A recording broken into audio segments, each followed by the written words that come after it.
First item on the agenda is apologies for absence. Do we have apologies for absence? Yes. Thank you, Chair. Can I give apologies for Councillors Beckett, Waite, Stevens, McCabe, Danvers and True? Thank you.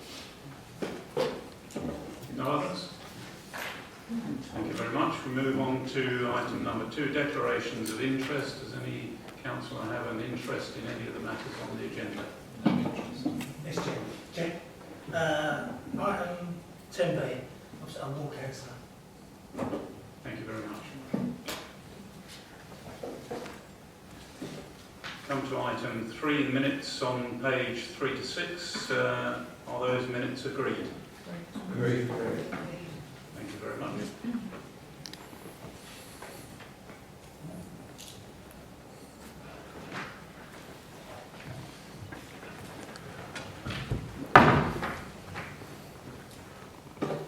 Item number 4 is communications from the chairman. I'll just run very briefly through some of the things that I've been doing in the last couple of months, just so that you know that I have been out and about on behalf of the council and on behalf of Harlow. I attended the business exhibition, the UTC annual awards, Armed Forces Day flag raising, and the march to the British Legion establishment, which I marched with the Vice Chairman. And she was doing double time to my respect, but we made it in the end despite the rain. I've been to the garden party with the High Sheriff. I've been to the celebration of the end of Ramadan at the Islamic Centre. I've been to 2 or 3 strawberry teas. I've been to, at the invitation of Essex County Council, to a very interesting afternoon at Stone Mary's World War I airfield, which I didn't know was there. So it's certainly worth a visit if you're around that way. And I attended the Breathe Easy AGM. Thank you very much for that.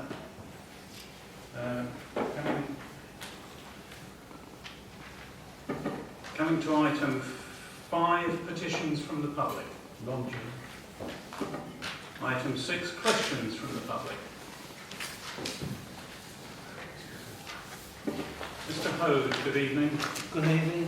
I think you know the procedure, so do you wish to read out your question? I'll take it as read. And the answer then? It's taken as read? Yes, if you want to. Supplementary. Go ahead, Mr. Hode. In the news recently, it's been stated there's been no increase in crime in the councils that have followed Essex in reducing lighting. In view of the pressures on the council, why are you pursuing an increase which will result in having to put the lights back when the budgets are extremely pressed, and this 1.5% could be used for other things? The study that Mr. Hode refers to, which recently came out, was conducted between 2011 and 2013, right before Essex lights were turned off. It only addressed 3 council areas. It is contradicted by evidence from the AA. And in addition, it doesn't address issues of the fear of crime and general community well-being. That having said, this council, while we disagree on the method of funding, did agree that we should ask for Essex to turn the lights back on. So I'm pursuing that with Essex County Council as per my response. Thank you. Mr. Hode, do you wish to read your second question? No, I'll take it as read. And the reply? I've got no comments. That's up to Mr. Clinton to decide whether he wants it taken as read or he wants to review it. Thank you. And do you have a supplementary, Mr. Hode? Yes, I do.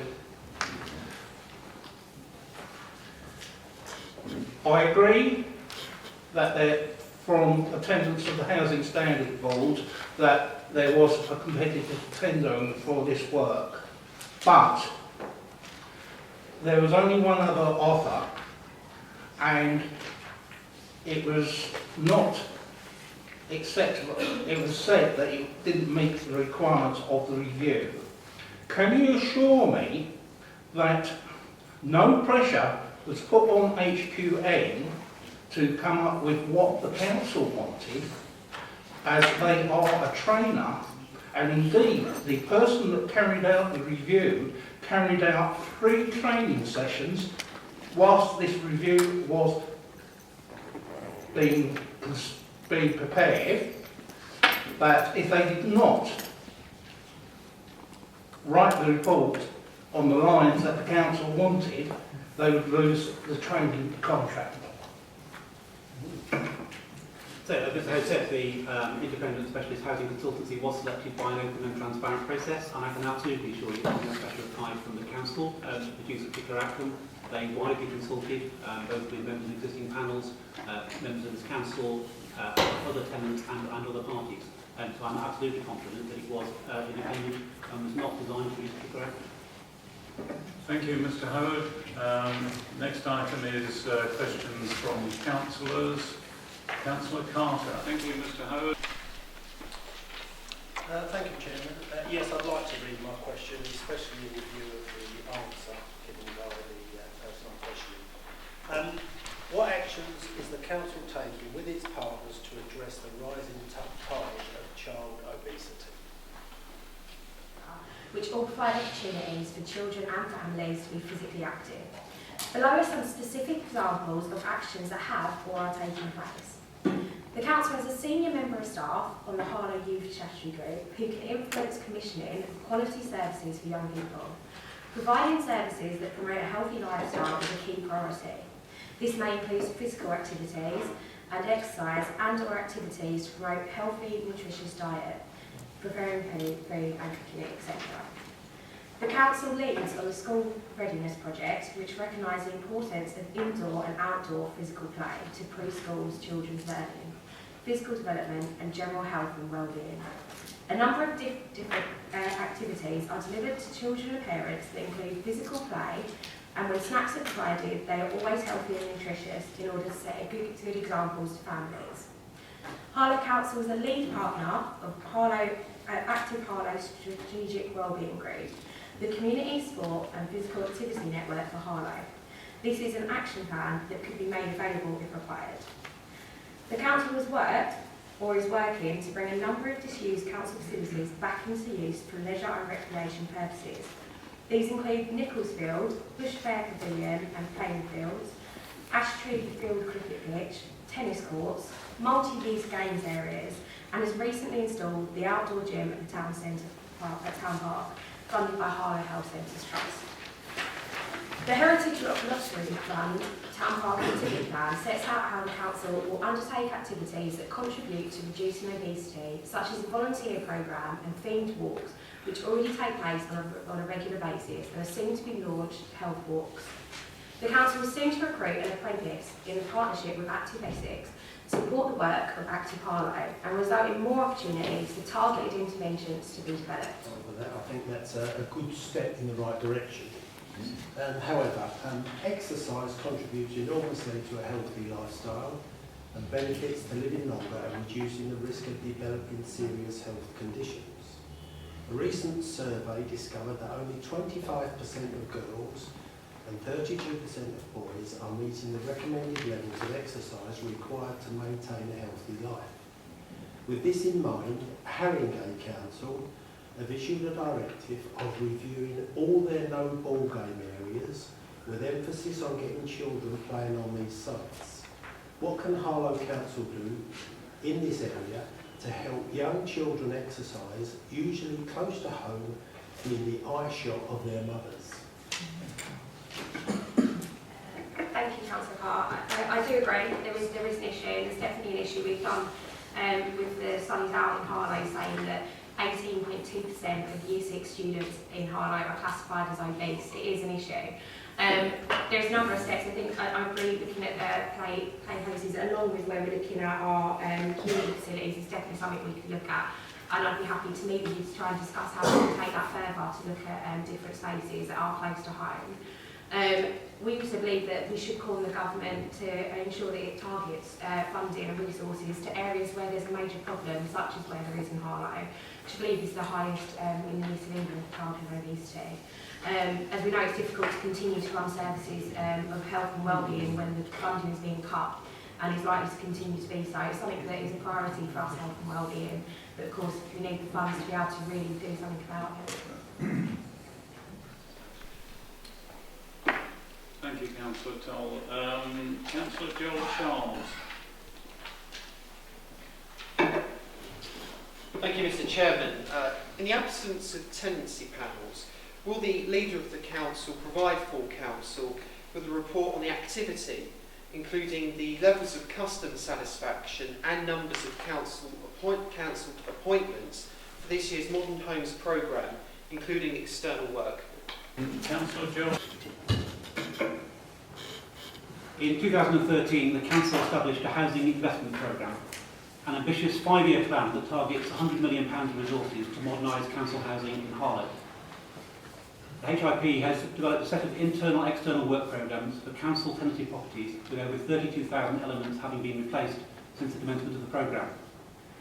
In 2015-16, the Modern Homes programme is aiming to deliver a further 17,000 improvements, and work on the 8-year external programme has commenced in May 2015, with pilot schemes being arranged at Latin House, the Readings, Ticey Close and Sakins Croft.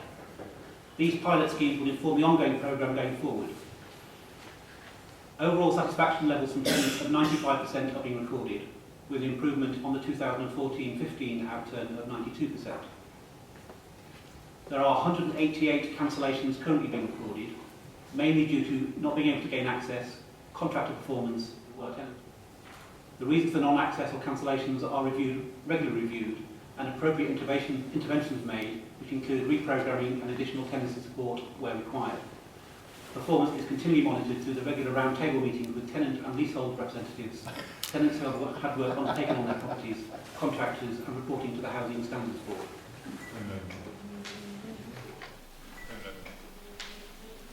Do you have a supplementary, Councillor Charles?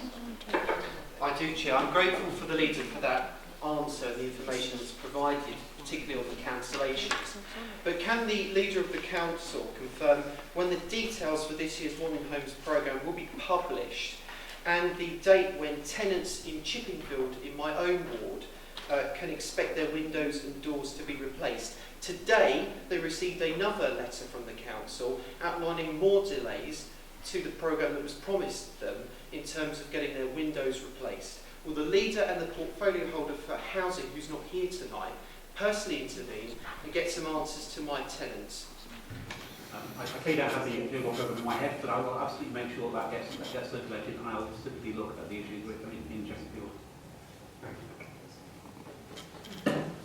Thank you for that.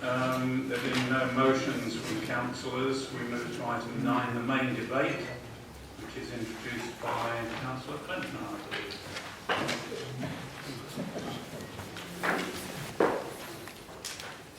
I started last year's main debate by saying that the previous year would be another challenging year for councils up and down the country, and that Harlow would not be immune to these challenges.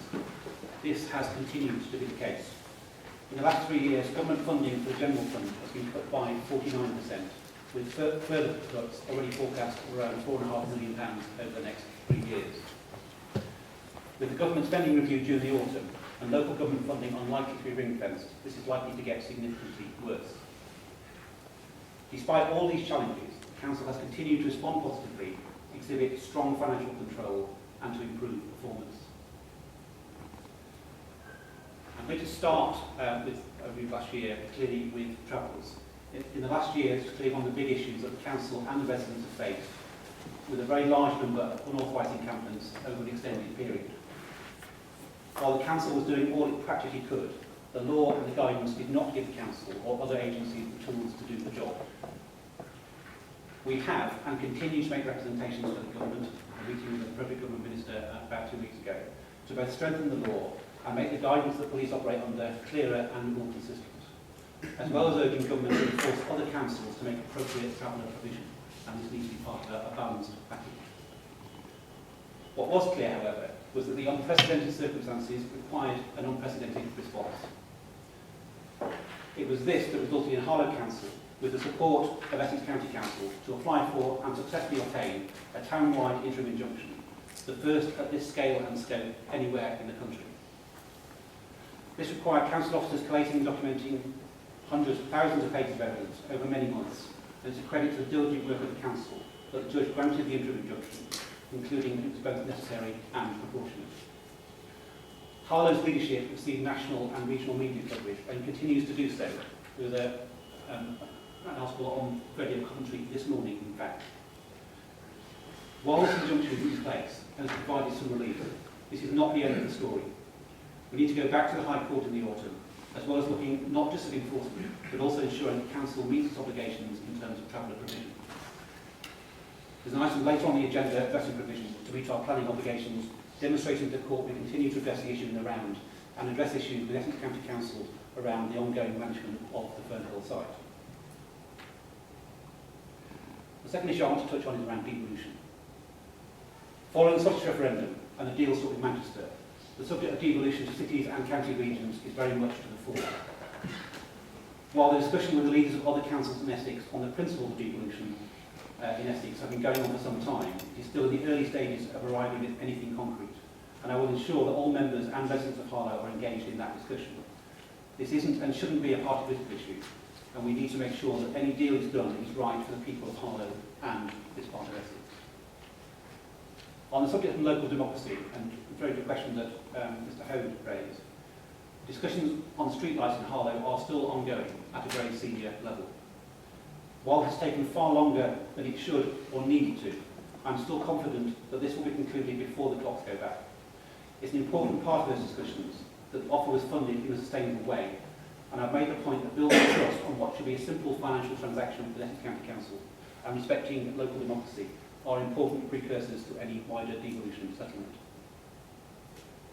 I started talking about the financial constraints, and I want to come back to that. Despite the government's continuing reduction in funding, once again we achieved a balanced budget and protected services. In addition to the known cuts in the years to come, there is also a great deal of uncertainty. While defence has been added to the list of areas that are ring-fenced amongst ever-growing cuts, local government finances have not. It's against this background of uncertainty, but with the outlook likely to be worse, not better, that we maintain the level of reserves in this year's budget and propose to increase them until the outcome of spending review is known. But financial control in the Council remains strong. The Council spending continues to be carefully managed within its budget, and once again resulting in a comparatively small, less than 1% underspend in the general fund. And I'd like to thank all Council officers for their contribution they have made. This careful financial control will continue. There were a number of items in the summer budget that are a cause of concern, however, particularly in relation to housing. Having had to borrow over £200 million to buy council housing stock off the government, already paid for many times by tenants, the government has now changed the rules of the game, and instead of allowing the council to set its own rents to maintain a sustainable business plan, is now dictating them centrally again. The council is analysing the impact in the housing revenue account business plan, but it may well jeopardise the council's capacity to build more council houses. The impact of extending the right to buy to housing associations is also not known yet, but again may have an impact on housing schemes such as WISNs and YMCA. Despite the background uncertainty and the financial constraints, there are, however, a number of areas that cause for optimism. On housing, the first council houses to be built for a generation in Harlow are nearing completion. The decent home standard has been met on target. The Modern Homes programme continues to make a positive and visible difference to Harlow.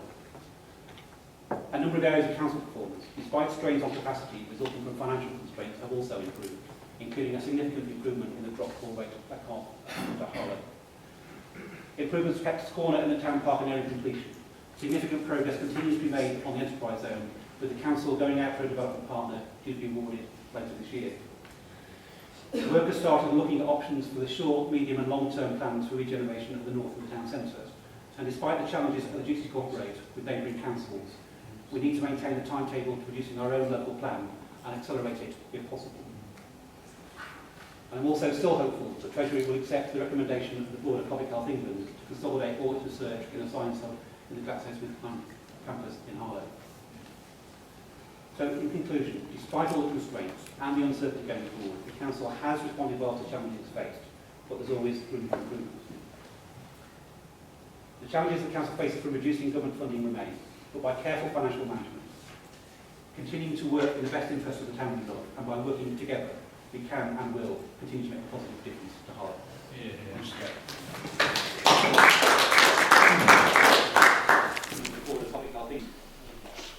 Thank you, Mr. Chairman. 10 years ago, the then Chairman of Scrutiny, and I should point out that at that stage, opposition members were allowed to chair scrutiny on the basis that an administration couldn't adequately scrutinise itself, something the leadership here would do well to reflect on. The Chairman of Scrutiny brought a proposal to the leaders of the political groups to hold an annual debate, State of the Town debate. And I have to admit, I was something of a sceptic at first and gave it a bit of a lukewarm reception. I didn't see what it could immediately bring to local discussions in an already jam-packed meeting diary. But in preparation for that first State of the Town debate that I made 10 years ago, I sought that member's view on what tone I should take. His advice, as ever, was quite evident. Keep it short and, for God's sake, make it funny. Members will understand the irony of then Councillor Goddard suggesting others be brief. I told him on the whole I didn't approve of political jokes, as in my time on the authority I'd seen too many of them get elected. However, fair on you. However, in the intervening decade, I have to say I may have been proven wrong about this debate. The State of the Town debate is not just a chance to discuss the short term here and now, but moreover an opportunity to reflect on what has been achieved, what has fallen by the wayside, and perhaps what is left still to do. This is a very personal debate for me this evening. Following my re-election in May, by the end of my current term, I will have served more than 20 unbroken years on this authority. Currently, I'm at 17 and counting.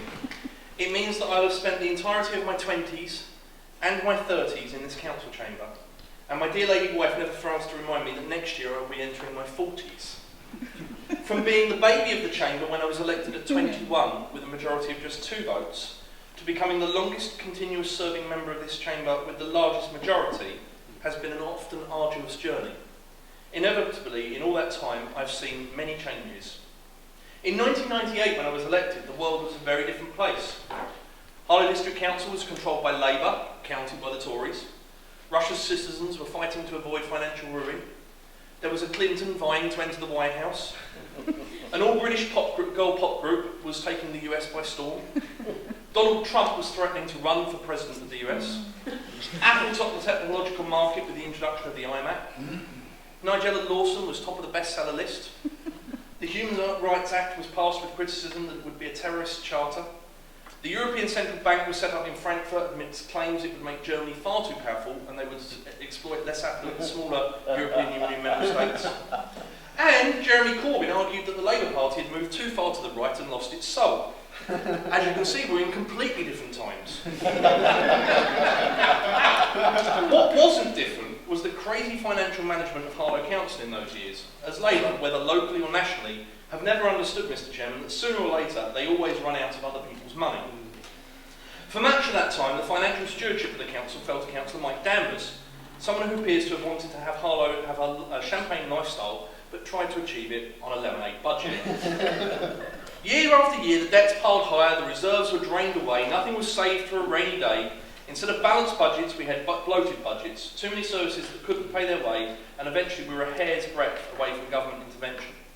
I mention this tonight, Mr. Chairman, for one reason only: the fact that the leader of the council now continues to choose to appoint Councillor Danvers to be in charge of this council's money as cabinet member for finance. Councillor Danvers and his ilk have brought this authority on more than one occasion to the brink of bankruptcy. And if he were to next year bring a budget to this chamber that makes cuts to essential services for our residents, the people of Harlow would never ever forgive him, the leader, or the current Labour Council. And now, once again, under the financial stewardship of Councillor Danvers, this administration has already turned their noses up at and refused over £400,000 of government funding to help freeze council taxpayers. They've instead punished hard-working taxpayers with 2 council tax rises, and I'm sure plotting for a 3rd next year. This year, Mr. Chairman, they went one step further. They billed residents for a service they could not and have not delivered. Unlike the press's maxim of publish or be damned, Theirs appears to be charge residents and be damned. The streetlights switch on, Mr. Chairman, was a failure of catastrophic proportions and was Labour's own making. Time and again, Essex County Council's Rodney Bass told us they were open to a dialogue and would switch individual lights on if we made a good enough case. But when the leadership of this council failed to produce detailed proposals about where, when and what we wanted, did they really expect County to just roll over and turn all the lights on just because Mr. Stride wanted it?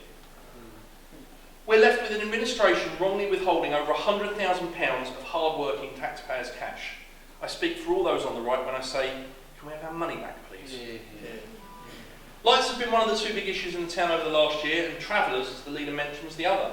I'm pleased that Labour have actually worked with the hated Tories at County Hall to seek the joint injunction, and it was a joint injunction. To hear the leader speak, you'd think it was just him that did it on his own. But like many in this town, when it was finally announced, I breathed a sigh of relief of about damn time. But what else would you expect from a party that contains members who welcome the illegal and unauthorised encampments in this town? Given the regrettable actions of Councillor Wade Foreman, for which this chamber, this council and our town have never received an apology, I must ask questions about the leadership of the Labour group.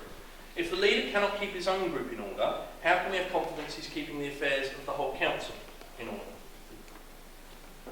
That being said, it's of course right and necessary of any opposition to not just criticise but to act as a critical friend when required and welcome good ideas from wherever they come. Under my leadership, this is a role the Conservative group have always taken seriously, and in the coming months and years we shall continue to praise good initiatives, challenge the administration where more thought is required, help develop policy and play our part in building the Harlow we all wish to see for the future. Mr. Chairman, I now turn to the re-election period that will just throw up some surprising results. The biggest Harlow Conservative majority in history, as the people of Harlow rejected the blatant scare stories of Susie and voted instead for the proven, honest, hard work of Robert Halford.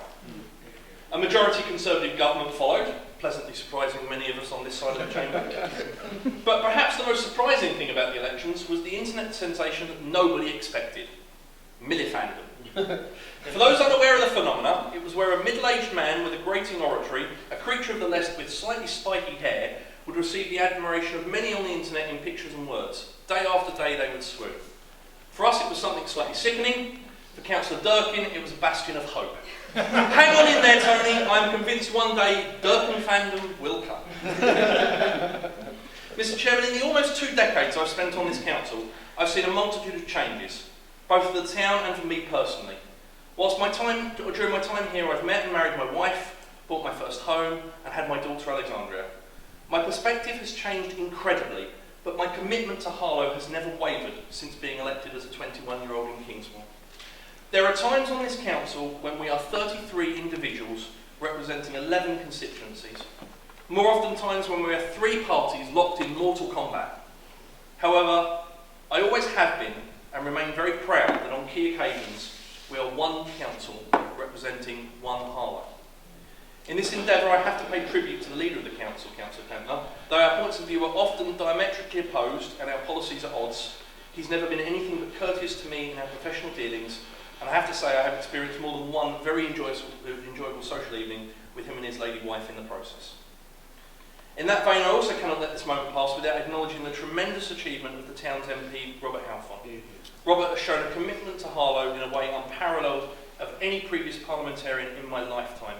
I'm sure all across this chamber would wish him luck in his endeavours as he continues to represent Harlow in Parliament. By reflecting on my past, Mr. Chairman, I don't want to in any way give the impression that this is a valedictory speech announcing my departure. I have as much commitment, drive and focus now as I did when I was 21. I'm incredibly proud of the achievements we've made together for the benefit of Harlow, but I'm still anxious that we get on and finish the job. To this end, I feel we need a refocusing on some of our joint priorities. Whilst the improvements to the water gardens outside were phase 1 of a much larger and more ambitious project, phases 2 and 3 have all but fallen by the wayside. Tonight I call on the leader, the spokesman for Regeneration, the Cabinet, and yes, all of my side and the opposition too, to join a campaign to save our town centre. Recent developments have undoubtedly increased trade and prosperity for Harlow, but there are too many businesses that have left our town or whom are struggling.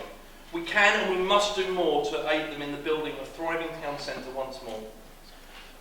The market is a sad pale imitation of what it once was. Charity shops clutter the units, that stand empty from Market Square up to Little Walk, from the back of the Harvest Centre to the derelict site of the Odeon. I believe the people of Harlow, I believe in the businesses of Harlow, and I believe in Harlow's entrepreneurial spirit. We cannot stand by and look on as more charity shops spring up and more shops stand empty. We have to help local businesses help themselves. That's why I'm asking the Leader of the Council tonight and the entire Council to establish with me a cross-party group to look specifically at what can be done to preserve our town centre and encourage it to strive. We should be looking at rate relief for first-time businesses, free periods of rent to units that would otherwise stand empty, and working with our MP to ensure free Wi-Fi access across the town centre. I can confirm tonight that this will be an area of work I'll be asking my Conservative budget team to investigate for Harlow next year, regardless as to whether the Labour administration want to work with us or not. Can you wind up now? I can indeed, Mr. Chairman. The State of the Town debate is truly an opportunity to reflect on what has gone before and to look ahead together for a greener, more prosperous, progressive Harlow. A Harlow in which young people of today don't want to flee as soon as they're able to, but stay here, live here, start businesses here and work here to raise their children here. There are so many things this council is unable to do because of lack of funding or lack of infrastructure. We should never not be able to achieve together, however, because something is too hard or because of a lack of political ambition. I'm of the opinion that this council best represents our residents and builds a Harlow for the future generations when we work together. Harlow can have a bright future, but it will not happen by accident. As temporary custodians of this authority, it surely falls to us to cooperate in order to help our town be all that it can be, to put petty animus aside in an effort to build Harlow fit for all generations to come. Oh, sorry. Mr. Chairman and council members, I have listened with interest to comments made by the Leader of the Council, also those of the spokesperson for the opposition. There are observations I wish to put to the Chamber, but first must congratulate this administration on the results of the last election. We in the UKIP branch increased our vote in all wards, plus achieved a credible third place in the general election, so we will not be going away. Comments were made during the campaign and at the parliamentary count, and apologies on the second point have been made and accepted. I need to dwell on this no more. Over the past 12 months, this administration has continued to implement some good projects for this town, continuing to improve to the council housing stock. Well done to Councillor Truan and the housing team. Building new homes, only 18, but a move in the right direction. The agreement to build on the Briars, Aylfield, Copshall Close area, which is another good move. And of course the move for the Harlow Rugby Club and the new build to the current pitches. These are benefits to the residents of our town, but there are actions that need to be taken. I'll list a few. In support of the Leader of the Conservative group, the regeneration of our town centre. This must be a priority, as many shops are now closed and the footfall with it will diminish if major actions are not taken soon. Regeneration of shopping areas around Harlow, Potter Street, Bush Fair, Staple Tie, the Stowe, to mention just 4. The improvement to our roads and the proposed new link to the M11. Residents must be listened to and a full consultation undertaken before any decision is made on the proposals for the 7A junction. Continued work by the officers of this council to ensure the best use of all council assets. Lastly, the promise made to the Harlow residents to turn on the street lights. This administration increased the council tax by 1.5%, and this council tax is being collected. We will hold this administration to account and ensure they use the revenue collected correctly and for this purpose only. We must have improvements that ensure all residents of Harlow benefit from the town's growing prosperity.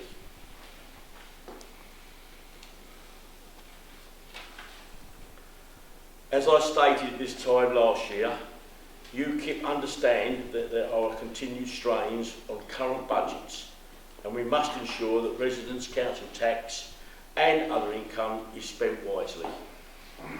Therefore, it will be our aim to support other groups when we believe an item will be good for Harlow and its residents, and oppose those items which will not.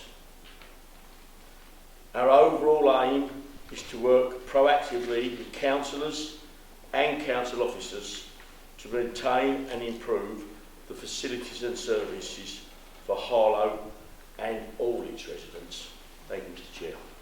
Senator Councillor Charles and I moved a motion for the council to ensure all contacts with disabled residents are dealt with properly.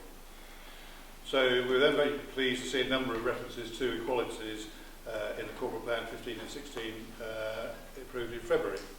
I know the leader had a very full brief tonight, but disappointed he didn't refer to equalities in his presentation.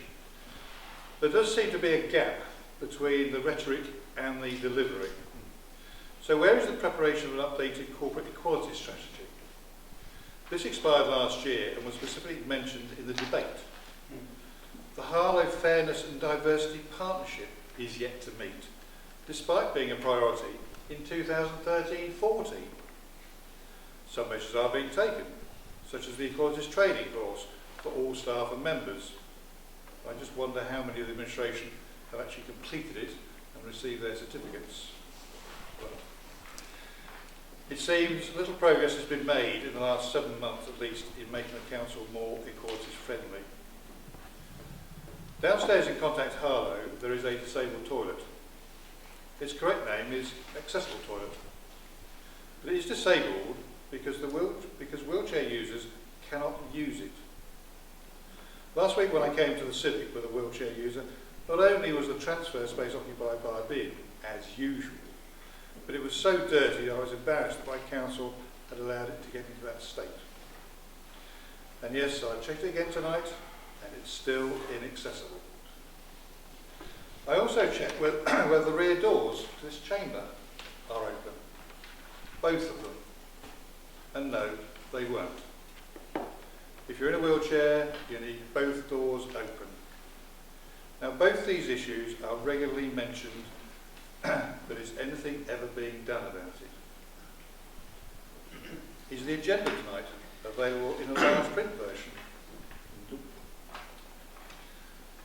Oh, we haven't got a screen with the agenda on, so how the public's supposed to keep up. Mr. Chairman, these are small measures that mark out a good organisation from a don't care organisation. Sadly, this council, despite its public sector equality duty, appears to be a don't care organisation. And there is another area where this council is not caring. You probably know where I'm going with this, the tenants. Last week there were recommendations from the Housing Standards Board to Cabinet to reform tenant engagement. The recommendations followed a review by an independent organisation which highlighted, amongst other things, that tenants and councillors were behaving badly. So now councillors are banned from attending the panel meetings, apparently because they brought politics into discussions. When asked for examples, the report author could not find one. So where was the evidence that it was the councillors racing politics and not the tenants? I raised the same question at Cabinet last week, and the portfolio holder referred to notes being passed between a councillor and a tenant. Wow. So passing notes is now a subversive activity, is it? I wonder what's coming next. The administration is making a dog's breakfast of tenant participation. The proposals are not thought through, except with a clear intention of removing tenants from the powers and principles of co-regulation.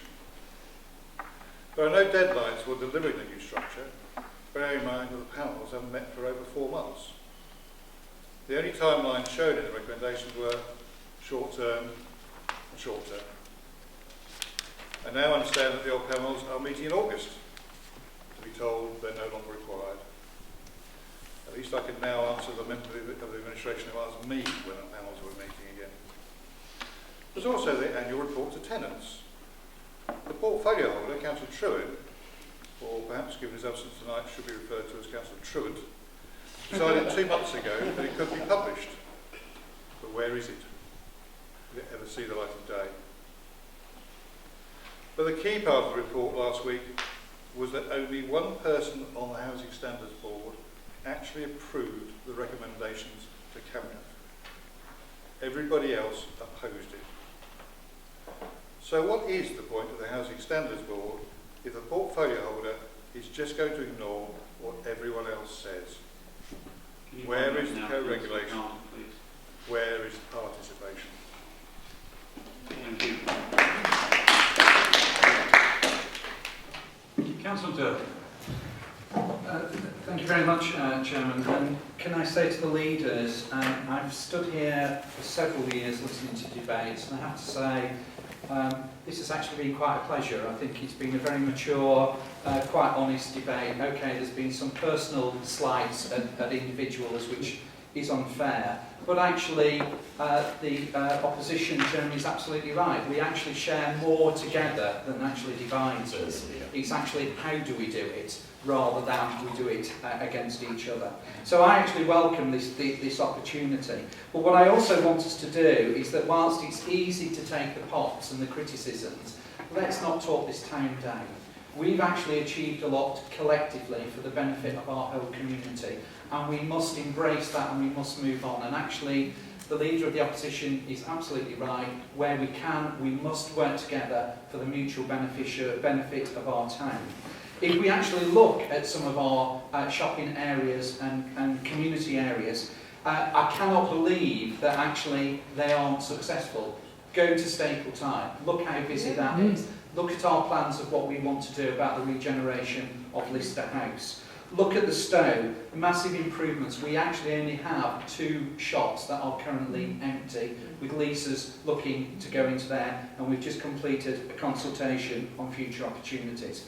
We've worked hard at Old Harlow to try to open up access and opportunity for people to start using that and to bring businesses in there. And Bush Fair, we've actually seen systematic increases in footfall of people wanting to use these small hatches. Prentice Place remains the golden egg. That is the one that I am still determined that we are going to resolve, even though we have probably been discussing this for at least 10 years. But we are determined that we will want to find issues about that. So the smaller shopping areas are successful, and we also know that the hatches need development. And I know, because I'm regularly asked at Cabinet meeting for updates, and I've been very honest to note, and I believe, about what we want to do with Elm Hatch, Laxbury, Catherine's and others. It is a slow process, that we have to say. We should also talk up the town about our employment. And actually, you know, in all fairness, even though I didn't vote for him, we have to congratulate our MP, for getting elected, but actually working with us to try to resolve some of these particular issues. And where we should support him, we will support him, but where we criticise him, we will criticise him, but we'll do it with dignity and good grace. But actually, employment, especially for small and medium, is up, and we need to be working hard about that. And one of my aspirations as the Cabinet Member for Regeneration and Enterprise is to look at economic development as well. Because again, if you look at a number of the other towns and cities where we've actually got a council working with businesses in a more productive way, we can generate opportunities. I totally welcome the comments made by both oppositions in relation to the town centre. And I do think we do need to have an open and honest and frank discussion with the town about what is the town centre about. Is it about pure business? Is it about pure shopping? Is it about leisure? Is it about pleasure? But actually, if you look throughout the whole of the United Kingdom, town centres as we know them are shrinking and changing.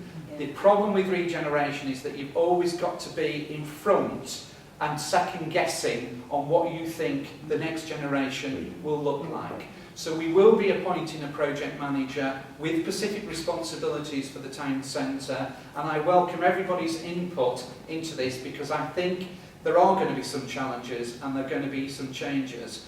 But where we can unite, we should unite. And even when we oppose, we should do it with dignity and with grace and without the necessity to be sort of trying to make small, pathetic comments about people's surnames.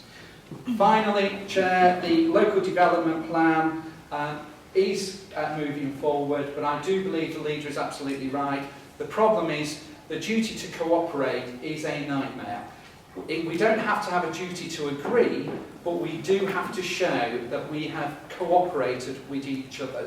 And certainly our surrounding colleagues, whilst we are trying to work with them in the best way possible, we know what we want, we know what we can deliver, we know what's best for Harlow, and we're now trying to encourage and cajole, and again the MP is supporting us in trying to make that a reality for the benefit of the whole town. And finally, if you ever want to look at the town and to actually see real improvements, go to the town park.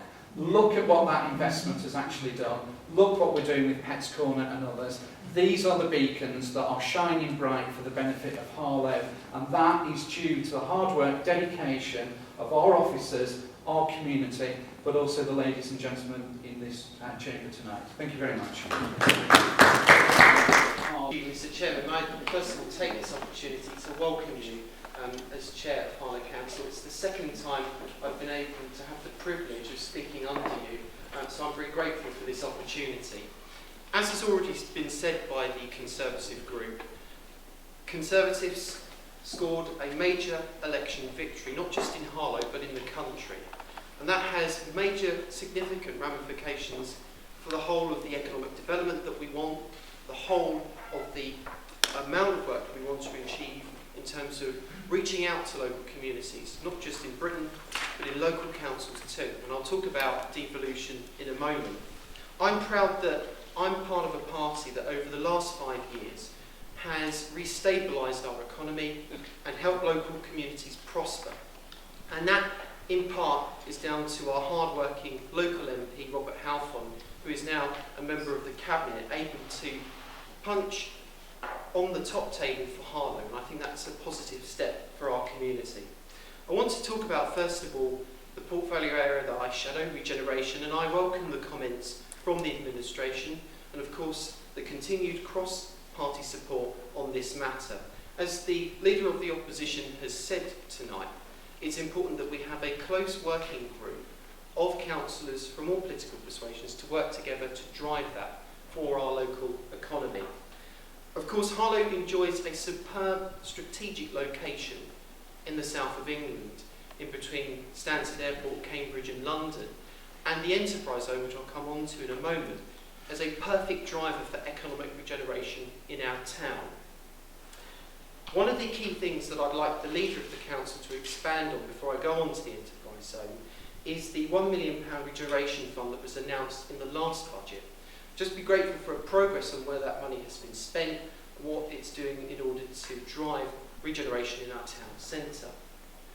But of course I cannot leave the topic of regeneration without talking about the enterprise zone, which is of course in Old Harlow, my own ward.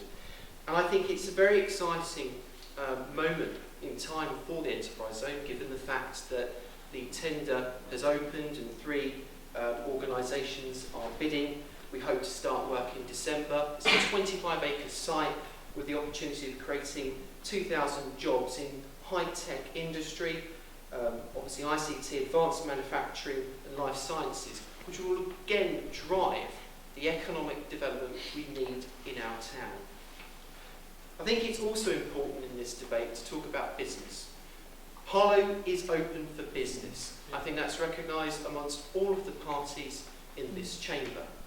And we must do all we can to attract big business to Harlow because of our strategic location, which I talked about earlier. I think at the heart of our strategy needs to be an emphasis on what Harlow can offer the business community in terms of our infrastructure and the enterprise zone and other developments across the town. And I'm very keen to work with the portfolio holder for regeneration on a cross-party basis to drive that and work with partners in business across our community. I can't leave this debate without talking about the local development strategy, and I appreciate I raise this every time in Cabinet, but it's an area of interest for all members in this chamber. My concern is that at the moment we have a population of 83,000 in Harlow. That's set to increase to 90,000 by 2021. There's lots of potential development on the horizon, but we need a clear plan. And now I recognise the duty to cooperate is on occasion stifling the debate in terms of getting our strategy off the ground and away we go in order to spell out to developers and the wider community what we want to achieve. But I don't think it's the ultimate block to what we want to achieve in this town. So I again offer the olive branch to the administration, say, look, let's get round the table together, let's work in the interests of our town. The council should also embrace the digital world. I said this at the budget debate, and I think it's important for our community that we embrace technology because of the potential savings and the better access to information that it would benefit our residents and the things that we do in the council. But ultimately, all that will be achieved if there's an administration with a long-term plan for Harlow, a long-term vision and an interest in its communities. Labour have increased the council tax, haven't been able to achieve their target of turning the streetlights on. There's 100k there of council taxpayers' money. Where's it going? What's it doing? It's floating around in the abyss. People want their money back. No answers from the administration. There's a lack of action in this council. As was revealed in Cabinet, 4 months have gone by after the last Cabinet meeting, and they couldn't even drum up the ability to write a single leaflet on hate crime, and it's been delayed again. That sums up Labour. No ideas about our future, no ideas about how we're going to push forward the economic regeneration that we sorely need, that is supported by a Conservative government that's achieving its long-term economic plan. Just want to touch on devolution. There is an opportunity for councils to embrace more powers, localise power, and do more for their residents. The government's keen to do that. We should embrace it, and we should be engaging more with the government. We've got an in with Robert Halfon, it's a cabinet minister.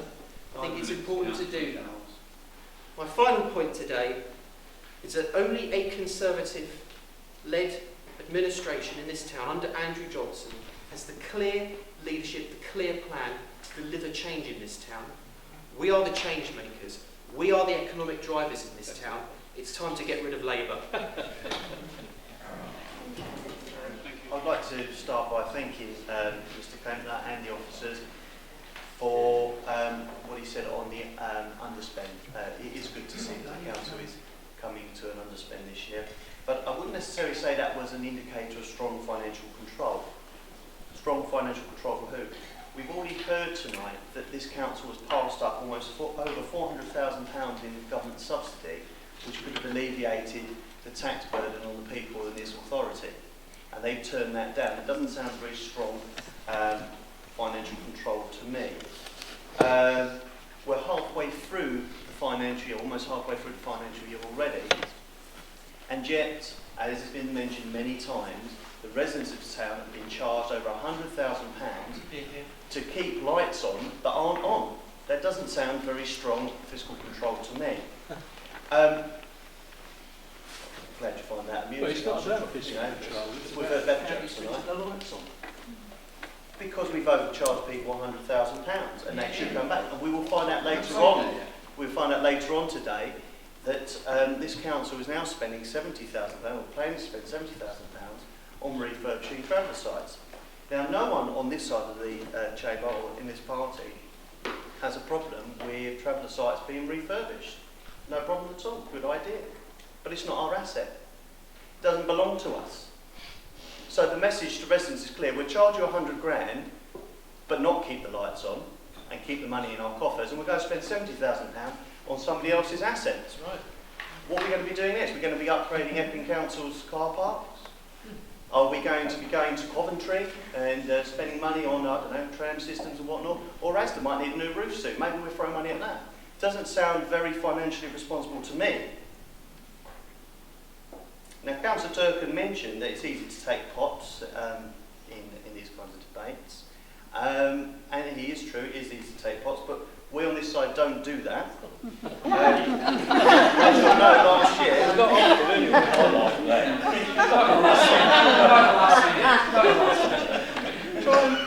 I'll tell you now, last year we put forward a fully costed alternative budget which was approved by the financial director of this organisation.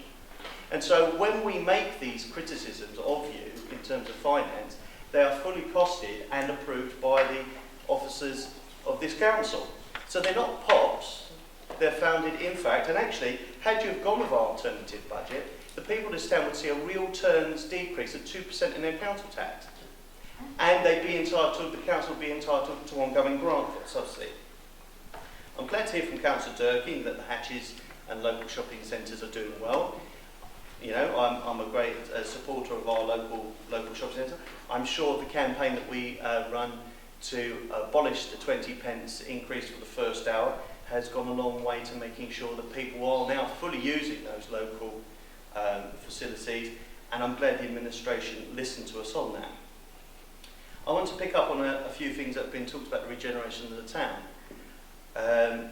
Yes, Councillor Durkin is right, we do need to be a generation, 2 generations ahead when you're looking at regeneration. That's very, very important. However, I would really like to see, and I would be very keen to work with the administration, and I think Councillor Johnson's already mentioned this as well, to get together and to sort the problem out of the town centre regeneration, because we're not a generation ahead. We're very much behind. And we've really got to get on top of that. Final point, we mentioned about, there was a pop about the restructuring of council housing finance, and how the government's been really bad to us. But let us remember that that restructuring of council housing finance has enabled this council to start building council houses for the first time in many, many decades.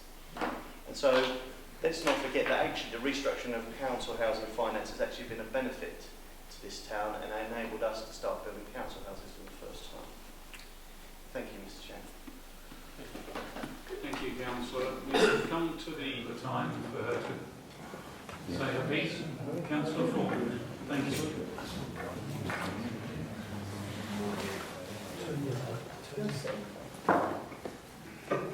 Thank you, Chair. Thank you for allowing me to speak. At last, I managed to get a chance to actually talk about why I'm not apologising about travellers. They've always been doing this while I wasn't able to answer. For 25 years, well, you have, in the last questions, leaders' questions, you've always done. Right, for the last 25 years, none of the towns in, well, Tory Council have provided any sites or any facilities for travellers. And when they came here, the reason they stayed was because of Epping.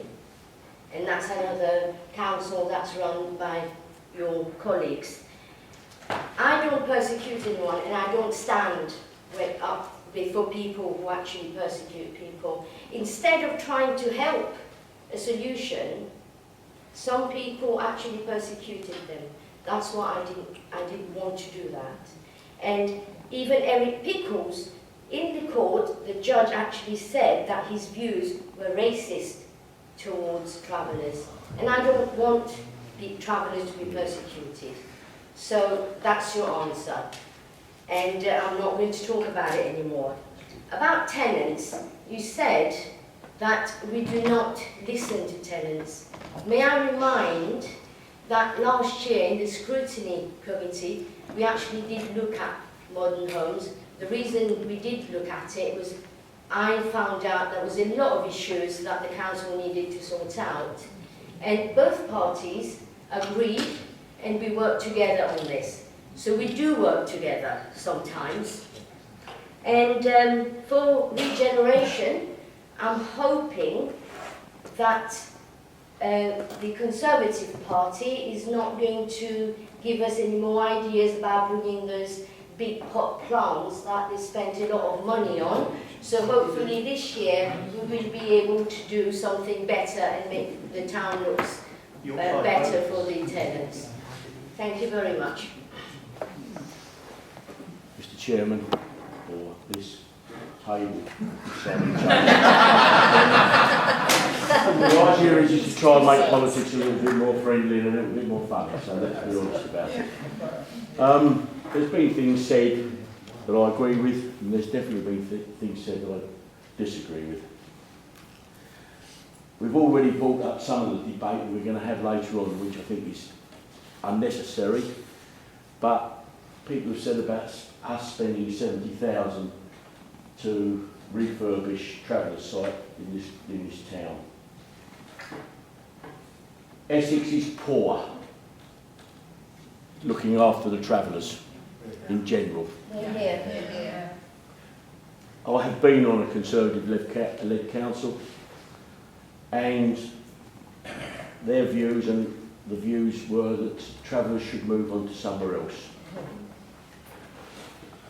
I agree that we should maintain and look after the travellers and give them the same rights as anybody else in this town, as long as they do things legally and they do not take unlawful actions. As soon as a caravan pulls over the curb, it is taking an unlawful action. When it parks up, it is illegal. Let's get the facts straight. I don't disagree with maintaining and keeping the sites right that we have in Harlow and giving them the facilities that they should deserve. I agree with the idea of refurbishing Fernhill. I don't agree with supporting people who drive on and leave a mess just because there are other people across this country that don't welcome them. The residents of this town should not have to put up with that again. Ever. And nobody in this chamber should welcome that act. On regeneration, I would be pleased to work with you, Councillor Durkee, in helping us to regenerate the town centre if I have any chance to. And with Councillor Child for what he said. This chamber must learn to work together. We are new this side. We are a growing party. We took 4 million votes in the last general election and we got only one MP. We want to work together. We want to ensure that political points, point scoring, do not come down to district level. We should be above that, we should be adult, and we should do the best for the residents of Harlow, the people of Harlow. They're the important ones, not us. Business is important, of course it is. Regeneration is important. But the most important thing in this town is our residents. Our residents. We are put here to represent our residents. Let us do that on a united front, not at war. Our residents. Thank you, Mr. Chairman. I spent most of my main speech looking back into history, into a long time that I've spent on this council. Very enjoyable time. I want to look at, in my summation, at some of the things that have been said and look at the future. I think one of the most important things looking to the future that's had some debate tonight, but not a lot, has been devolution and the devolution agenda.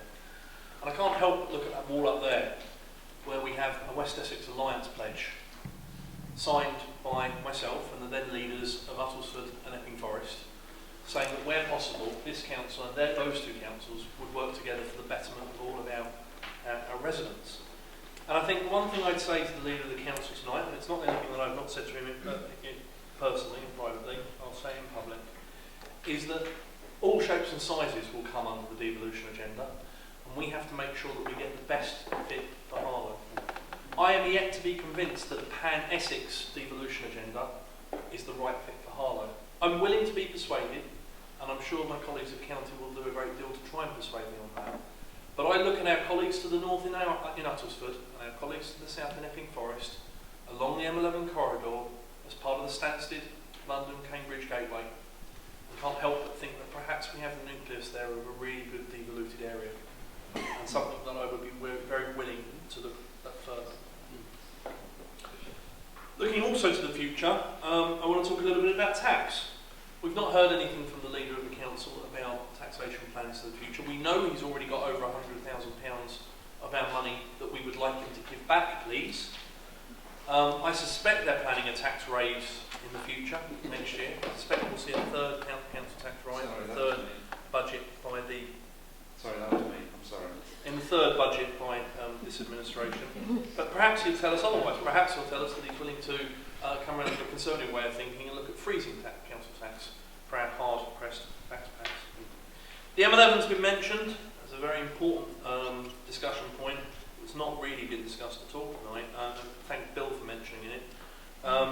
And Bill, by the way, I've been where you've been. I've been sat on a little table on his own. I did it on my own. On his own. So I understand where you're coming from, and I totally agree. I may not always agree with your policies, Bill, but I totally understand where you're coming from about being a small party trying to lead the way. But thank you for mentioning the M11. It is very important that as the development of the M11 junction has progressed, we do take on board all the comments of all of the residents of Harlow, and that they are all listened to. And that's one of the reasons why one of my ward colleagues, Councillor Simon Carter, recently arranged a ward meeting in our ward and got Essex County Council experts down to talk to the residents about what was planned and what they could do, and to let them understand a little bit more. I think it would be great if other wards did exactly the same thing.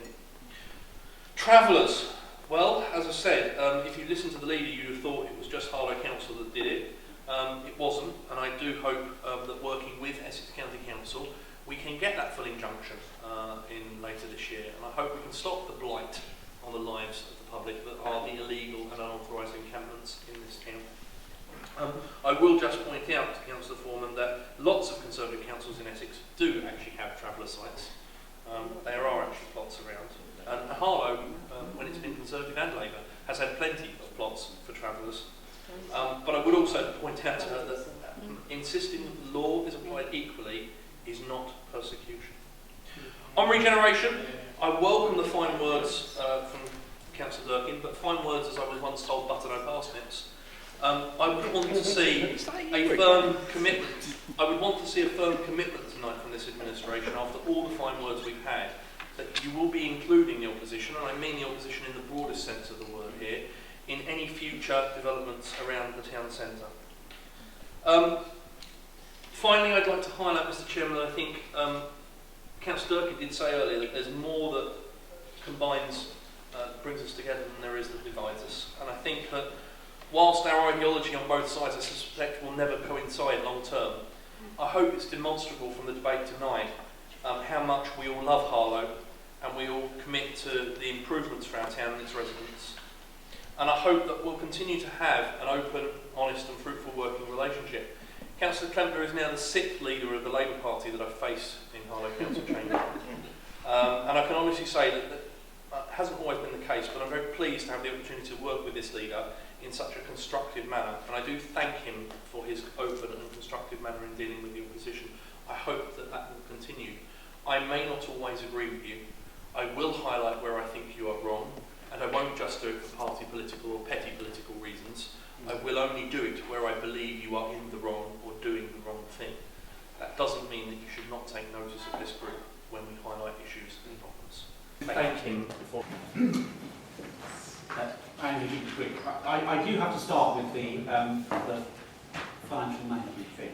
So Councillor Johnson talked about the crazy financial management and the reserves that have been drained away in the past. I was going to point out that this administration maintained and increased reserves at the same time as the last budget from the opposition made short-term or attempted short-term drain. However, I do want to end on a positive note about cross-party cooperation. I've always maintained that I'm sort of a collegiate type individual, that where it's for the best interest of Harlow, and yes, we have disagreements, I will work with whoever to make that happen. I have very strong working relationships with colleagues in Essex County Council. I did specifically mention Essex County Council in relation to the public injunction I also simply pointed out the level of work that Harlow Council put into that. I have very strong working relationships with Councillor Hurst and Councillor Whittam, Leicester County Council on travellers. Councillor Bentley on the enterprise zone. He's been a fantastic advocate for Harlow, and every time I hear him speak, whether it's at the London Centre, Cambridge Consortium Conference or elsewhere, Harlow is almost every other word he issues. And on devolution, I don't know where this is going to end in terms of whether that's a Greater Essex combined authority, some other grouping around West Essex, or what have you. All I will say is I have, again, a strong working relationship with Councillor Whitbread in Epping Forest, Councillor Rolfe in Uttlesford, and we'll continue this dialogue. Perhaps we again reach the leader of Cambridge City Council in the near future to look at not necessarily formal devolution activity, but how we can cooperate better along the corridor. I have personally had a meeting with Robert Halton, our MP, to talk about infrastructure and growth and regeneration, and he's certainly meeting with Councillor Durkin and council officers on a similar vein. And I've said to Robert Halton, I'll continue to have those regular dialogues to work for the benefit of all of Harlow. I'll mention briefly M11. I understand there are concerns, particularly in Old Harlow, but elsewhere, around how that accesses Harlow. I'll simply put a record that we absolutely need a new junction 7A on the M11. It's an important asset factor in terms of completing the opportunity of the enterprise zone. But we absolutely need to make sure that dialogue happens and that there is both short and medium and long-term plans for how that best benefits Harlow and all of Harlow. Just briefly on the local plan, there is an all-party panel, and although I'm not formally a member of that panel, I have been to just about every single meeting of it, because it's a personal interest of mine to make sure that's driven forward. And I have to say that so far, it's entirely constructive and cooperative. It's not going anywhere near as fast as I personally would like it to do. I've made my views clear to officers and members on my side that I, at the very least, want to maintain the current planning timetable, but would very much like to see how we can accelerate that. And I welcome any cooperation on that. And then just finally on the town centre, I absolutely would welcome cooperation and joint working. We are very serious about regeneration in a number of areas, whether it's in the hatches, whether it's in the town centre. And that the £1 million was, clearly no one's pretending that's going to rebuild the north of the town centre. But it's about getting the seed on money, to get in place the technical studies, if necessary, employ expert advice to, if necessary, procure the strategic assets in the town. And we're looking at how we're going to expand that in the future. And I would absolutely welcome joint cooperation to move that forward. Thank you.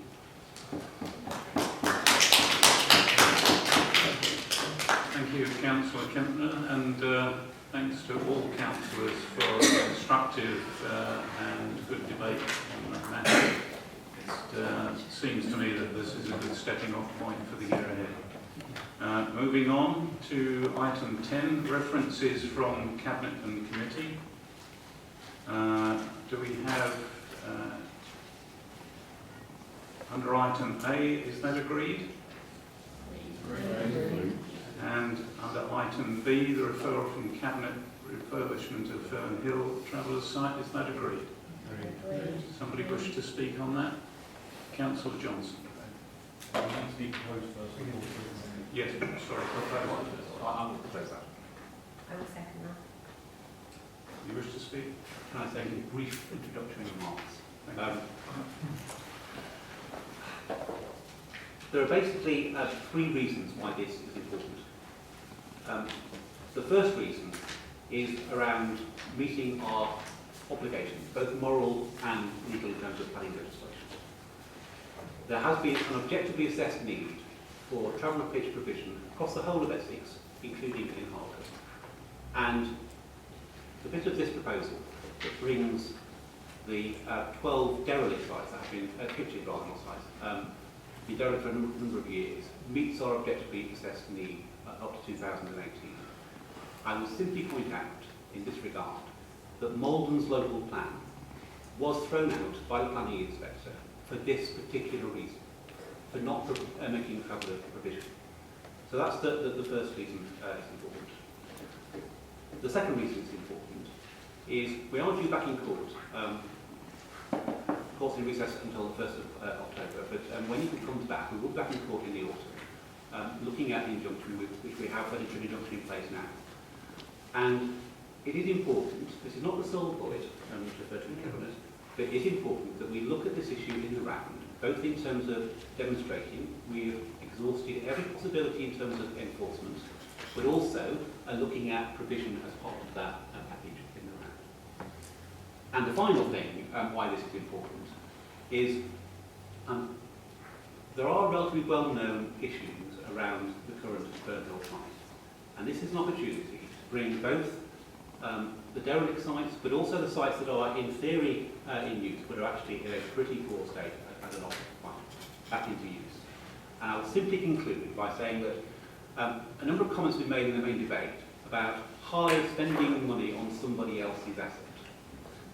So let's be clear, this is a site in Harlow that meets Harlow's objectively assessed need for traveller provision. And quite frankly, getting all sort of pure about where the line is drawn is not going to make the positive difference that we need to make in Harlow. So that's why I'm strongly supporting this. I would urge others to do so.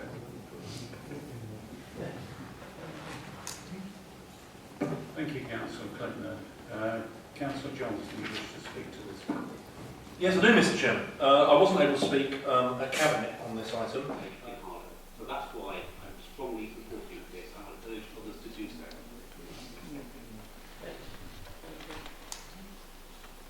Thank you, Councillor Clinton. Councillor Johnson, you wish to speak to this? Yes, I do, Mr. Chairman. I wasn't able to speak at Cabinet on this item because I was stuck on a plane flying back from holiday. And for that I apologise to the Council.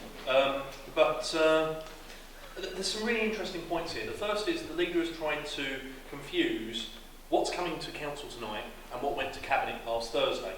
What went to Cabinet last Thursday that was already passed that's not come here tonight is the bid to the HCA for a large chunk of money to bring back into use derelict sites. And we are totally supportive of that. We should make use of all the available sites within the town. Absolutely, the traveller provision that is there and should be there in this town should be of a good standard. And I'm perfectly happy to support and would have voted for that was I able to Cabinet. Of course, I'm not able to vote at Cabinet. But if I was there, I would have been speaking in support of that. What I'm not in support of is spending £70,000 of Harlow Council taxpayers' money to improve an Essex County Council asset. Now, one would think that because I'm a Conservative and because the Conservatives are in control of Essex, I would do whatever they want. But no, I'm here to speak up for the residents of Harlow. And I think the residents of Harlow are getting short-changed. Now, the Leader has set out 3 reasons, and I want to tackle each of those reasons about why we should do this tonight and why we should spend the £70,000 to upgrade, and I'll quote from the agenda, to upgrade the existing usable plots. And that's key. They're in existence as usable plots at the moment. So firstly, Norton's local plan was thrown out because they did not make traveller provision. These plots that we're talking about, 70,000, are already part of our provision.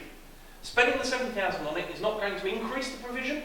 Spending the money that we're going to get from the Homes and Communities Agency bid will increase provision, and that's why I'm supporting it. But spending £70,000 on upgrading the existing usable plots will not increase the provision in our local plan. Therefore, that argument will be ruled out. Secondly, the Leader talked about the court case, and regarding the court case, he said it was important to show we were doing everything possible. We read provision, and I've just said that this is nothing to do with provision. These pitches, these pitches are already usable and there. It's not anything additional, so we'll cross that out. So the other thing he mentioned about the court case was enforcement.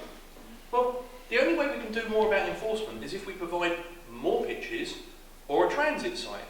Now, the Councillor Leader himself at the Cabinet meeting that I watched online already ruled out, or Councillor Toll already ruled out having a transit site in Harlow. Rightly so, I think, and properly so. I don't think our residents would accept that.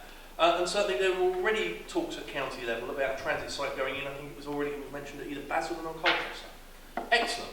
That would be great. You only need one transit site in Essex, and you can keep up the enforcement. Upgrading existing pitches that are already there and in use doesn't help us with enforcement at all. So that argument's blown out of the water. So the third thing that the leader said is that there are known issues with the site. Now, I know he's hedging his bets here, but yeah, okay, there are some known issues with the site. Will refurbishing those plots really help with the issues? Once they're refurbished, I assume that the people that are able to be on there might go straight back on and cause the same issues. The real issue about management of the site is, one, Essex County Council needs to actually do their job and manage the site. And I'm quite happy to tell the Cabinet Member at Essex County Council of Travellers that he's not done a good enough, or his predecessors haven't done a good enough job in managing that site, and they should do better going forward. And again, just because he's a Conservative and I'm a Conservative doesn't mean he escapes criticism for that. I'm back for Harlow people. So, okay, regarding the site, if there are known issues, Essex should manage that site. But secondly, the police, who currently don't want to go onto that site and are afraid to go onto that site, should bloody well do their job. The police should get onto that site and deal with the illegality on it. It shouldn't be up to Harlow Council to say, let's lob some money in a pot, get the travellers off because we don't want them there, we can clear the site and then we can start again with a fresh scratch. That's really what this is about. It's about absolving Essex from doing the job of looking after their asset. It's absolving the police from doing their job of actually dealing with crime and disorder in this town. And what it's come down to is that Harlow Council taxpayers will end up spending £70,000 of our money that we honestly can't afford. That's almost the 1.5% council tax increase that you've put, if you look at it in that way, on an asset that doesn't belong to us. And John's final point about, well, just because it doesn't belong to us doesn't mean we shouldn't improve. Does that mean, John, that next year we can see from your budget you're going to be putting money into improving Harlow Hospital? Because although it's the CCG's responsibility, it's in our town, so we'll deal with it. Or perhaps you're going to upgrade the railway station because, you know, it's in our town, so we might as well deal with it. It doesn't work like that. Those people have their own budgets. Essex have got quite a plentiful budget. It's their site. Let them spend their money, bring it back up to scratch.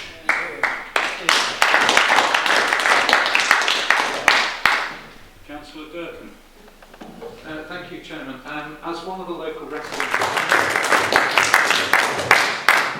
Councillor Durkin. Thank you, Chairman. As one of the local residents who lives quite close by, I know firsthand the impact and effect that this site that has deteriorated over generations has had. And I do agree that actually Essex County Council should hold its head in shame over its lack of investment, lack of support, and actually its lack of management in dealing with the issue that they have allowed to get out of hand.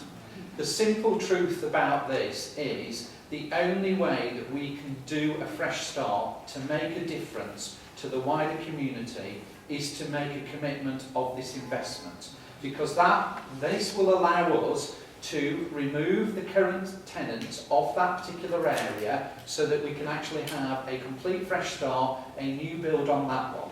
Part of that programme must be that Essex County Council has to take responsibility, that when they return people or call other people in from their waiting list onto there is a clear contract of what is expected for them to be part of the community. And whilst the Gypsy and Traveller community are unique, and we understand their cultures and their values, there is an absolute necessity that we work closely together to try to resolve this particular issue. So we do know what the problem is, and unfortunately, unless we can get into a partnership arrangement with Essex County Council and others, this will simply not happen. And that is not fair to the residents who are having to suffer the antisocial behaviour that is going on. And Andrew is right, we do need to work with the police, we do need to remind them of what their responsibilities are. But let's not do the blame game, let's do the solution to the problem, because that is the right thing to do as champions of this town. We know the problem, we know the solution, so even though we have to invest this, we truly believe that this is the right amount for the right reasons to get the right results, and therefore I do hope that the Council will support this initiative. Thank you, Chair. Councillor Toll. Thank you, Chairman. I fundamentally agree with Councillor Johnson that Essex County Council's handling of this site has been shambolic, to say the least. To go onto the site, to say that it looks like a war zone is probably a bit of an understatement, actually. The way it's been neglected over a number of years is absolutely appalling. and I will not agree with County Council for what they've done. Part of this is about holding them to account, and that's a big part of what we do, what we're going to do from now on. Harlow Council, on many issues under this administration, has shown leadership in areas that may not straight away come under us. We've done it with the schooling in Harlow when Essex refused to take responsibility for the educational standards slipping. We've had to try and step forward with streetlights when Essex won't talk to us about it. Essex could not apply for this fund with the government because they're not a registered housing thing. We did push for this to be applied for. We think it's key and essential.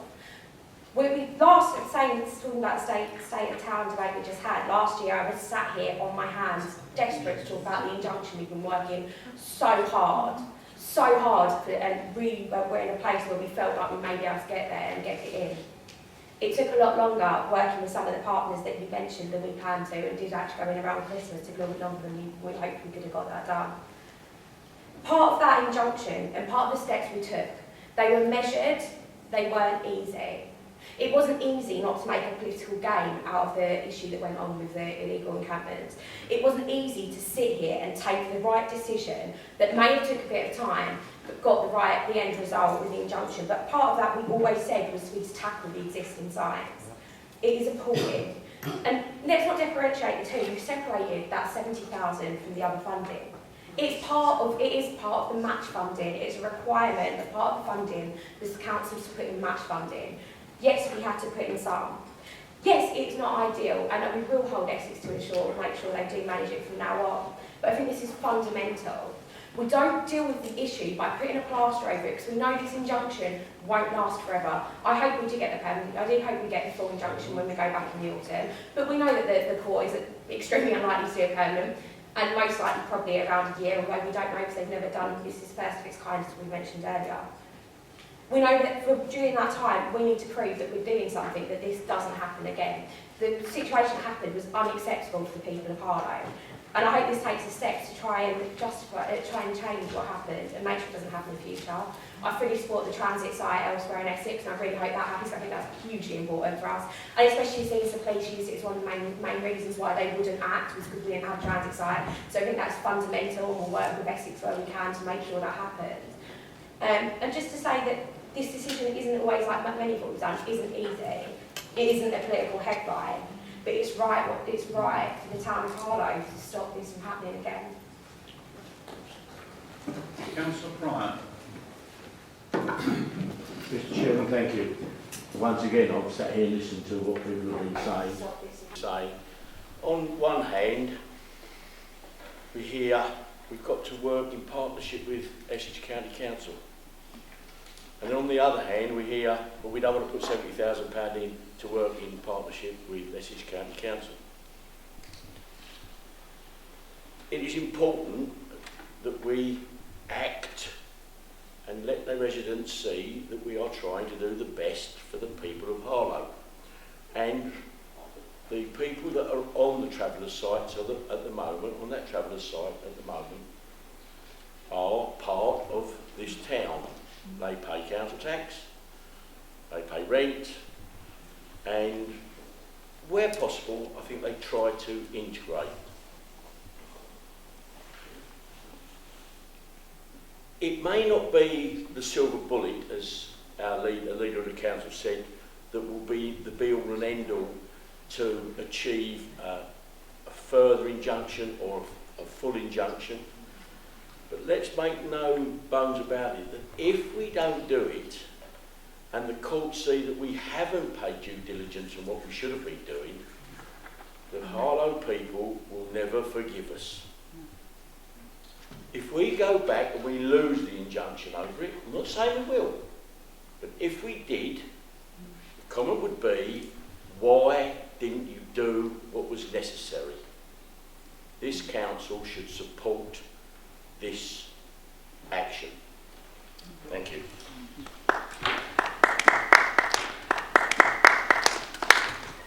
Councillor Perrin. Just a few brief points really, Chair. I think we're all agreed that Essex County Council needs to take more responsibility over this. I think that's coming over loud and clear. However, I would say that in working to find a solution, the solution is never found instantly just by cutting a cheque. These authorities have their responsibility. I see nowhere in here where we're going to be holding Essex County Council to account after we cut them the cheque. Who's to say that it's not all going to go back to the way it was? So by giving £70,000 over, it's not going to change the situation in terms of accountability. And the match funding point, yes, this money is required for match funding, but it isn't required to come from us, the match funding. So that doesn't. So why 50%? Why not 440,000? And as Councillor Johnson has already said, there are other assets that are in the town which don't come under our budgetary responsibility. Are we to then prop them up if they start to fail in their duty and obligations to provide the care or the services that they're legally bound to do? So I really don't see this changing. Yes, Essex County Council need to take responsibility. Yes, the site does need to be refurbished, but as you've already mentioned, at a time of financial precariousness, we should not be and cannot be propping up other people's assets. Take travellers out of it. On a fundamental issue, you should not be propping up other people's assets. Simple as that, and this is not the solution. Councillor Charles. Thank you, Mr. Chairman. I think it's important to pause just for a moment because there are a number of issues with this reference from Cabinet that have been confused and spun to suit a purpose. I think it's very important that we recognise that Resolution A that was passed at Cabinet was about the grant, and no one is talking anything about that. And Councillor Toole mixed that Resolution A with Resolution B, which is the main issue of contention for today's debate on the Fernhill Traveller site. So let's exclude Resolution A, where there was the grant, and Harlow Council is doing its duty and applying for that because Essex cannot do that. And let's look at Resolution B, which is about the 70k, which was what my remarks were solely associated with at Cabinet. One of the key points out of Cabinet that we understood and found out is that the residents who live in the locality of Fernhill haven't been consulted. Equally, members of this council have not been consulted on this matter.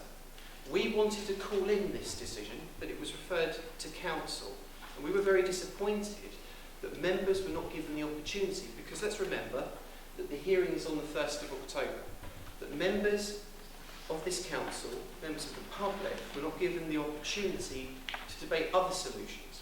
Why didn't we have a scrutiny of this decision, have members of the public and councillors involved in that process and come up with a range of issues that we wanted to tackle this matter on, present to the court, so they would see that there's a more comprehensive amount of analysis by this council on a cross-party basis to deal with these sorts of issues. What is also important to understand is that this single issue will not win us the full injunction.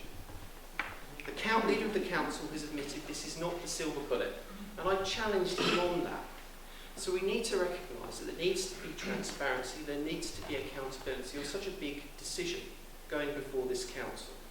And I understand the wave of criticism that's come from the public on social media on this decision has shown the concern that there is across the town about the use of the 70,000. This isn't about discrimination of a racial group, and it should never be about that. We have a duty, and Councillor Simon Carter spoke eloquently about our equality duties. This is about spending 70k on a concrete pitch. It's nothing more, nothing less.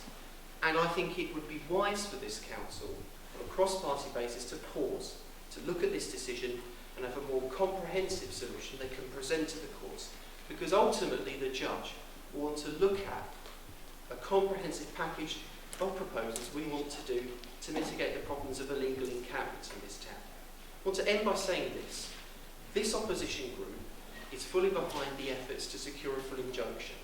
This has nothing to do with this resolution. Resolution B has nothing to do with the efforts that we all support in terms of securing that court full injunction. It will be difficult because it will be unprecedented. Councillor Toole talks about not taking the easy route. This opposition, when we were in administration, never took the easy route. We took on big, bold decisions, and we understand that. And with big decisions, you need full you need to pause, you need to engage. And this administration are not doing that.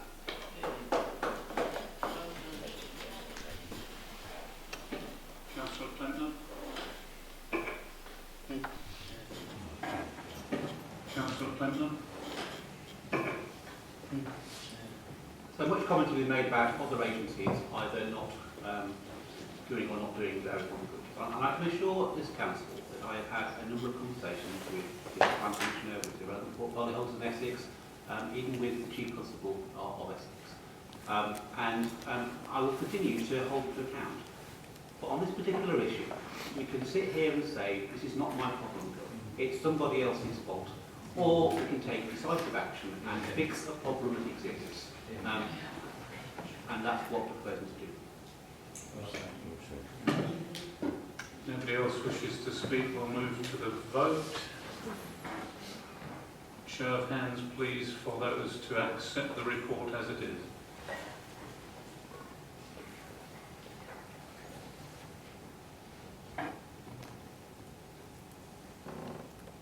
And those against? It's carried as it is. Thank you.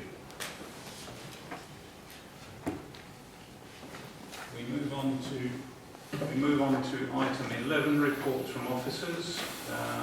Item A is for decision. Is that agreed?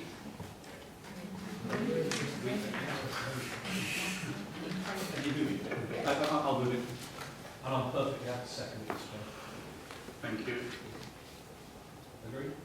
Is that agreed? Agreed. And same for item B. That's the decision. You wish to speak? On item B, Mr. Chairman, I'd like to nominate Councillor Edna Stevens. Is that seconded? Any other I nominations? second that, Chair. Thank you. So is that agreed? Agreed.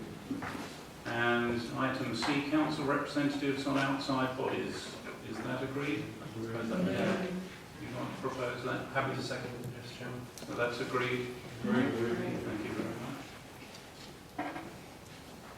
much. Item 12, minutes of cabinet and committee meetings to note. Noted.